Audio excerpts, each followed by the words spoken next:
Hi everyone, কি অবস্থা সবার? তো আজকে চলে আসছে আমাদের বাড়ির পিছনের চকে। তো চকটা আজকে ঘুরে দেখাবো। কিরে ঘাস কাট নরে কেন? ওই ঘাস কাতে গেরা, এই ঘাস কাতে গেরা, এই বেরা ঘাস কাতে গেরা, ঘাস কাতে গেরা। ভাই আমি লিহান। কিরে তুই এই জায়গায় কেন? হাগা ছিল তাই হাঁকতে বইছি। তুই এই জায়গায় হাঁকতেছস মানে?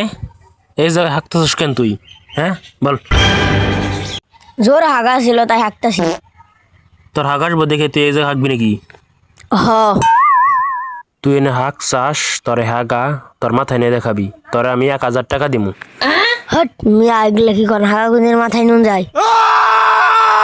হাঁকা মাথায় নিয়ে যানো মানে? তোর আমি বলছি তোর 1,000 টাকা দিমু, তুই হাঁকা মাথায় নিয়ে দেখাবি। আর তুই হাঁকা মাথা না নেস, নাহলে নিশ্চিত তোর হাঁকা ভেজাল আছে। হট মিয়া আমার 1 লাখ টাকা দিল তো আমি হাগা মাথায় নিম না। তার মানে নিশ্চিত তোর হাগায় ভেজাল আছে। তোর হাগাকে মানুষের দেখামু দেখামু বল, দেখামু নাকি দেখামু? না